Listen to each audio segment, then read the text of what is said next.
Good morning. Ang pangalan ko, Alberto Clarito, Executive Double Diamond sa DXN. Ito po yung Ganoderma, no? Ito yung King of Herbs. Kumbaga, ang DXN po kasi nagpo-produce ng Ganoderma. Ito po yung mga ginagamit sa produkto. Halos lahat. Kaya napuntahan ko po ang pharmaceutical. Kumbaga mayroon pala pharmaceutical ang DXN. Kumbaga may sarili talagang laboratory.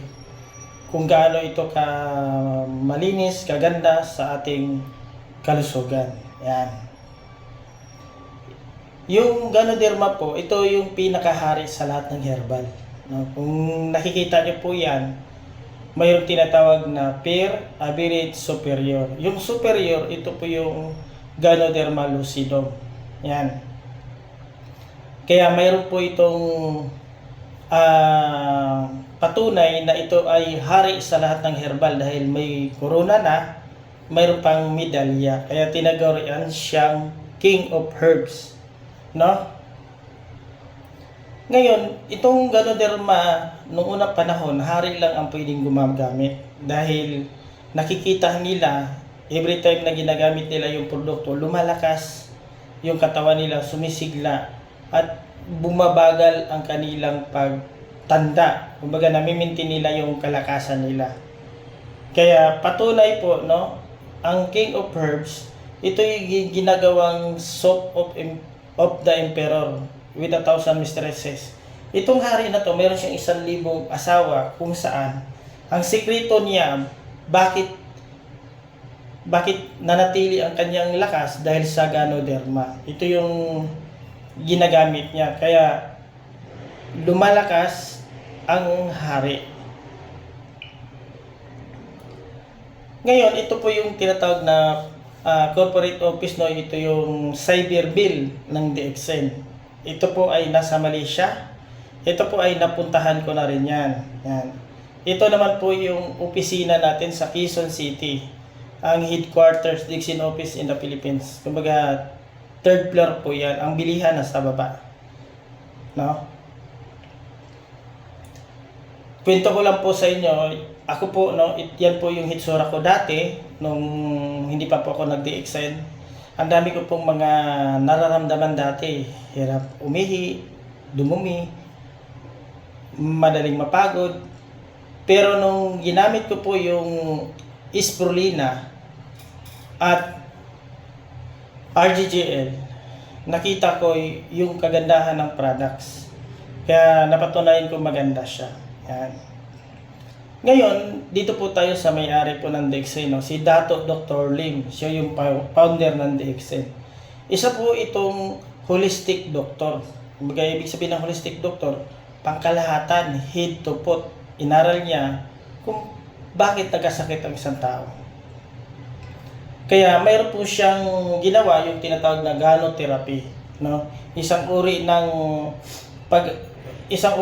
isang pamamaraan para tayo matulungan. Mayroon po tayong tinatawag na water therapy, massage therapy. Ito naman ay Ganotherapy. Sa pamamagitan ng Ganoderma, paano po kayo matulungan? Mayroon po tayong tinatawag na two approach, no, sa ating kalusugan. Yung tinatawag na natural food at saka convention medicine. Yung approach ng natural food, yung holistic. Ibig sabihin, pag gumagamit po tayo ng herbal o supplement, holistic po yan. Yung sa conventional medicine naman, segmental. Kumbaga, kung ano yung problema mo, yun lang yung magagawa niya.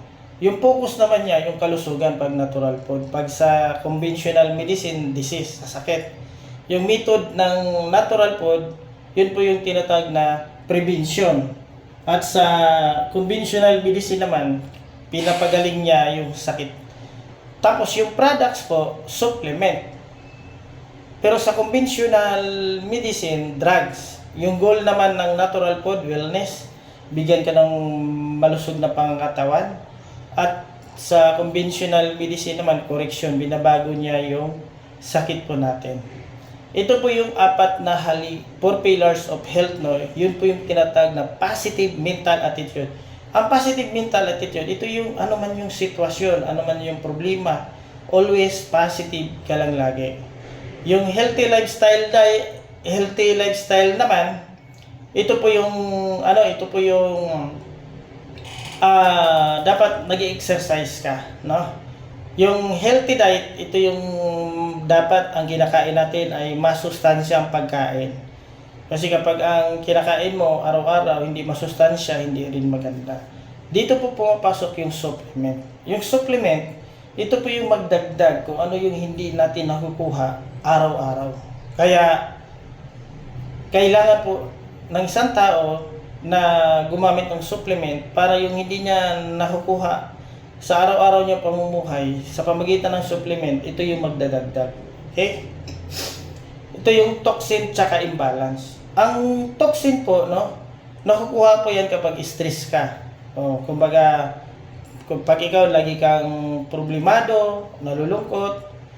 Pangalawa, yung modern lifestyle, yung bisyo, no, kung tayo ay hindi na nigarilyo, pero yung iba naman na nigarilyo, parang second smoker po tayo doon. Yung free radicals, dyan po nakukuha yung toxin.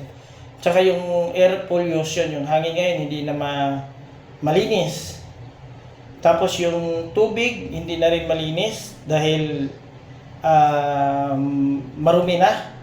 Tapos yung chemical, ito yung mga chemical kung bakit matagal nasisira yung mga especially yung gulay, bakit matagal na lanta, yung isda, bakit matagal na bulok. Kumbaga, ano yung nilalagay nila roon. Yan po yung pinagmumulan ng toxin. Tapos yung last, yung pag-inom ng drugs o yung gamot, no? Every time na umiinom po tayo niyan, nagkakaroon yung pag nasubrahan tayo niyan, nagkakaroon po yan ng problema sa katawan natin. Ito naman yung tinatawag na eating too much, yung mabilis tayo kumain, no? Yung hindi natin nangunguya, dapat ngunguyain natin yan. Yung kasunod, eating too much acid food, yung mahilig kumain ng mga yung mga acidic food, no? Yung madalas nasa labas yan. Tapos eating too much cooked food, yung sobra sa luto, no? Yung sunog, hindi po yan maganda sa katawan natin. At yung last, eating too little green vegetable. Kumbaga yung hindi po mahilig kumain ng mga gulay na kulay green. Ito po yung tinatawag na body as the best doctor. Kumbaga po ang paliwanag po ng may-ari ng Dexen, ang pinakamagaling na doktor sa katawan natin, yung immune system. Ito yung katawan natin. Kaya mayroon pong tatlong depensa. Ano po yan?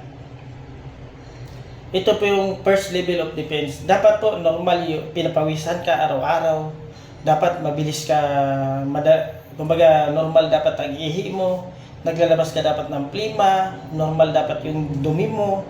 Dapat araw-araw ka dumudumi. Especially dapat 3 times a day yung dumi natin. Kung hindi kaya ng 3 times, 2 beses. Basta araw-araw dumi po tayo. Pangalawa, pag hindi po natin maiwasan, no? Dito po papasok yung pangalawa, yung tinatawag na crystallized into uric acid and stone. Dito po nagkakaroon po ng mga uric acid, kaya ang tao may sumasakit na yung tuhod, nagkakaroon ng bato, no? Yung iba naman, mataas ang kolesterol, kumbaga mataba, ginagawang taba kapag hindi po tayo normal na nagpapawis o normal dumudumi, no? Yan po yung pangalawang depensa. Yung pangatlo, ito yung tinatawag na tumor developing phase. Kaya dito po nagkakaroon po ng cyst o bukol sa katawan po natin. Kaya dapat po, no, may magkaroon po tayo ng pamamaraan paano makaiwas po tayo dyan. Ngayon, ito po yung Ganoderma support the body. Paano po makatulong ang Ganoderma? Ito po yung pinaka-main product, yung RGGL. Ang RGGL po, no, ito po yung 100% Ganoderma. Ang trabaho ko nito ng RG, nililinis niya yung mga toxins sa katawan po natin. Kaya mapapansin mo, gumaganda yung ihi mo, gumaganda dumi mo, pinapawisan ka na. Minsan, naglalabas ka ng plima, hindi, kunting ubo, dahil nililinis niya yung mga toxins sa katawan natin. Pangalawa, yung GL naman, support the body in balancing. Kumbaga, binabalansin niya yung katawan natin kung bakit ito nagkakasakit at bakit ito nanghihina. Kaya partner po ito gamitin. Kaya once na ginamit natin yan, dito po makikita kung paano po lumusog ang katawan po natin. Ito po yung observation theory, no, of gynotherapy. First observation theory, lahat ng problema sa katawan ng isang tao ay pinagmulan lang toxin sa imbalance of the body system. Ganoderma support the body. Kumbaga po, yung ganoderma, ito po yung susuporta sa katawan natin para magiging malusog mismo yung katawan natin para hindi po magkakaroon ng problema. Ito po yung third observation theory, reaction caused by the body, not ganoderma. Dito po, once na ginagamit po natin yung ganoderma, especially kung mayroon kang nararamdaman, mayroon kang sakit, every time na gumagamit po kayo ng ganoderma, kung mayroon man kayong mapansin, no, masakit ang kasukasuan, kumbaga mayroon kang nararamdaman na first time mo na experience, ito po ay hindi po dahil sa iniinom ninyo, kundi dahil sa katawan natin, lumakas po yung immune system natin, kaya ang nangyari, yung katawan mo nagre-react. Kaya huwag kayong matakot dahil ito po ay dahil sa katawan po natin. Hindi po dahil sa iniinom po nyo. Yan. Ito po yung fourth observation theory. Dosage is independent of situation. Yan. Ang pag-take po natin, tigil isang capsule lang araw-araw. First week po yan. Pangalawang araw, pangalawang linggo, gawin nyo po siya ng 2 pares. Pag 3 weeks, gawin mo po siya ng 4 na pares. Pag 4 weeks na, gawin nyo po ng 6 pairs every day. Iinumin nyo po yan. Yan.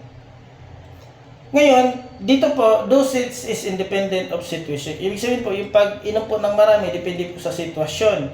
Halimbawa, no response, kumbaga wala po kayo nararamdaman, pwede nyo po ito dagdagan. Manageable situation, kung kulang po yung budget natin, basta i-continue nyo lang yung pag-inom po ninyo ng ganoderma. Not manageable situation, reduce, bawasan nyo lang ng kalahati. Dahil ang pinaka-importante po dito, the time factor is more important than dosage. Yung tuloy-tuloy nyo po siyang ginagamit hanggang makita nyo na natulungan kayo ng ganoderma. Okay? Ito po yung acidic versus alkaline. Ang acidic versus alkaline, ang kailangan ng katawan natin, human body need alkaline food and acidic food in the ratio of 4:1, modern eating habit. Ito po yung dapat po madalas po nating kakainin, no, yung mga prutas, no, para yung katawan natin magiging alkaline, no. Hindi dapat hindi dapat mas mataas yung mas marami ang kinakain natin ng mga process, yung mga niluluto, no. Ito naman yung alkaline versus acid versus alkaline, no. Ito po yung yan, dapat ito po yung iniinom natin o ginagamit natin, no.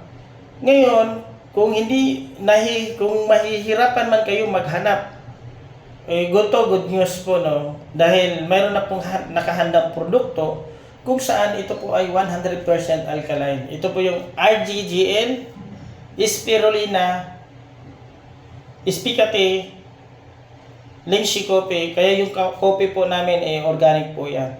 At Morinchi Juice, yan. Ito naman yung enzyme theory. Gaano ba ka-importante yung enzyme theory natin, no? Kasi madalas po, maraming tao mataas po yung sugar level o mayroong problema sa diabetes, no? Kasi dito po sinasabi, diabetes is not the problem. Food is the problem. Kumbaga kapag tayo po nagkakaroon ng problema sa diabetes, ang dahilan po nun, yung pancreas. Bakit humihina po yung pancreas? Yun pala, may problema po yung digestive natin. Ang dahilan nun, yung kinakain natin, baka hindi nagustuhan o hindi po napapakinabangan ng pancreas natin. Kaya dito po, dapat yung iinumin natin, yung kinakain natin, dapat mayaman siya sa inside. Ito po, good news po, dahil siyempre hindi naman natin kayang kumain araw-araw ng mga prutas, yung salad. Hindi naman natin kayang kumain ng araw-araw yan. Ang kaganahan po dyan, good news po, dahil ang DXN po, mayroon po tayong produkto na mayaman po mismo sa enzyme. Ito po yung RGGL, Spirulina, Morinshit, tsaka Cortified. Yan po yung mga enzyme na products. Dito naman yung tinatawag na green curry o ang dugo natin every 120 days pala nagre-recycle, Ang kailangan ng dugo natin yung tinatawag na iron at saka yung chlorophyll. Yung iron at saka yung red blood cell production, yung iron at saka yung chlorophyll, nakukuha lang po ito sa green na vegetable. Okay? Kaya dito po, mahalaga po yung dugo natin po, Dapat po, maganda po yung blood natin kasi yung dugo natin pag nagkakaroon ng problema niyan, hindi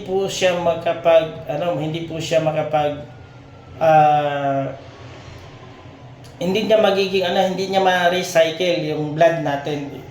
Kapag may problema po yung bone marrow natin, yung kidney, yung liver, yung spleen, pag nagkakaroon niya ng problema niyan, yun po nagkakaroon po problema sa dugo. Kaya mas maganda po, mag-take po kayo ng spirulina para ma-maintain yung kagandahan po ng dugo natin. Always, malusog po yung blood natin. Kaya, yung mga produkto po natin, what is good for your stomach is good for your face. Kaya yung RGGL po, yung spirulina, pwede, kung gusto nyo pong gamitin sa mukha, pwede nyo po yan gamitin. At saka yung kopi po natin.